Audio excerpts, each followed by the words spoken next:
പണ്ടുണ്ടല്ലോ എൻ്റെ അമ്മ പറയാറുണ്ട്, പണ്ട് കഞ്ഞിയും ചോറൊക്കെ കഴിക്കാൻ കറിയൊന്നും പ്രത്യേകിച്ച് ഉണ്ടാക്കിയില്ലെങ്കിൽ ആൾ ഉണക്കമീൻ എടുത്ത് മണക്കൂത്രേ, ജസ്റ്റ് അതിൻ്റെ ആ ഒരു മണം കൊണ്ട് തന്നെ ചോറ് കഴിക്കുമെന്ന്.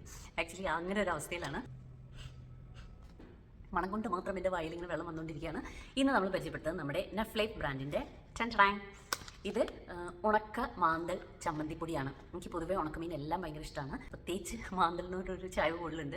പിന്നെ നമ്മുടെ സ്രാവ്, ഉണക്കച്ചെമ്മീൻ, ഇതൊക്കെ എന്താ പറയുക, പറയാൻ വാക്കുകളില്ല, വയറ് വെള്ളം വന്നുകൊണ്ടിരിക്കുകയാണ്.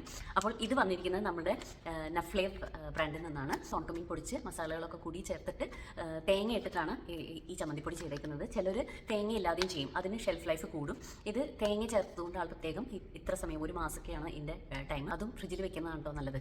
ഇത് ടേസ്റ്റ് ചെയ്യാൻ മുമ്പ് വേറൊരു സാധനം നിങ്ങളെ കാണിക്കാനുണ്ട്. അത് നമ്മുടെ നെഫ്ലൈഫിൻ്റെ ടാങ്. ഞാൻ ഇതുവരെ കാണാത്തൊരു സംഭവമാണ് കൊണ്ടാട്ട മുളക് അച്ചാർ. നമ്മൾ ഉണക്ക കൊണ്ടാട്ടം പലരും കഴിച്ചിട്ടുണ്ടാവും, പക്ഷേ ആ കൊണ്ടാട്ട മുളകിൻ്റെ അച്ചാറാണ്. ഇതും ഭയങ്കര ടേസ്റ്റാണ്. സത്യം പറഞ്ഞു കഴിഞ്ഞാൽ ചോറ് കഴിക്കാൻ നമുക്ക് കറിയൊന്നും ഇല്ലെങ്കിൽ ജസ്റ്റ് ഇത് മണത്താൽ മാത്രം മതി, അത്രയും നല്ല.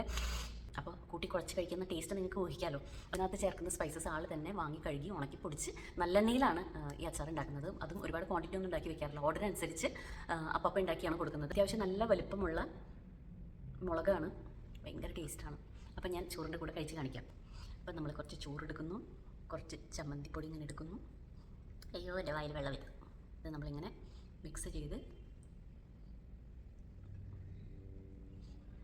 ഒരുപാടൊന്നും വേണ്ട, അത് കണ്ടോ, ജസ്റ്റ് ചെറിയ എന്താ പറയുക, ആ പൊടിയുടെ ഒരു മണം കിട്ടിയാൽ മതി, വേറെ ഒന്നും വേണ്ട. നല്ല സ്പൈസി, നല്ല പഞ്ചുള്ള ഉണക്കമാന്തലാണ്. ആൾ സ്രാവും ചെയ്യുന്നുണ്ട്, ചെമ്മീനും ചെയ്യുന്നുണ്ട്. നിങ്ങൾക്ക് തേങ്ങ വേണ്ടെങ്കിൽ അത് പ്രത്യേകം പറഞ്ഞാൽ മതി. ഇതിപ്പോൾ എനിക്ക് തേങ്ങ കൂട്ടിയിട്ടാണ് ചെയ്ത് തന്നേക്കുന്നത് കേട്ടോ. പിന്നെ നമ്മുടെ അച്ചാർ കേട്ടോ, ഇതാണ് നമ്മുടെ കൊണ്ടാട്ട മുളക്. വലിയ കൊണ്ടാട്ട മുളകാണ്. ഞാൻ ആദ്യമായിട്ടാണ് കൊണ്ടാട്ട മുളക് അച്ചാർ കഴിക്കുന്നത്. നല്ല പഞ്ചെന്ന് പറഞ്ഞാൽ നല്ല പഞ്ച് അല്ലേ. ഇങ്ങനെ നമ്മൾ മിക്സ് ചെയ്തിട്ട് ചോറിൻ്റെ കൂടെ, അപ്പം നമ്മുടെ വീട്ടിലൊക്കെ ഉണ്ടാക്കുന്ന പോലെ നല്ല പഞ്ചുള്ള എരിവുള്ള ചമ്മന്തിപ്പൊടിയും അച്ചാറൊക്കെ വേണമെങ്കിൽ നമ്മുടെ നെഫ്ലൈഫ്, നന്മയുടെ നാടൻ രുചി, കോൺടാക്ട് ചെയ്താൽ മതി കേട്ടോ. അപ്പോൾ മറ്റൊരു റിവ്യൂ ആയിട്ട് വരുന്നവരെ ബൈ.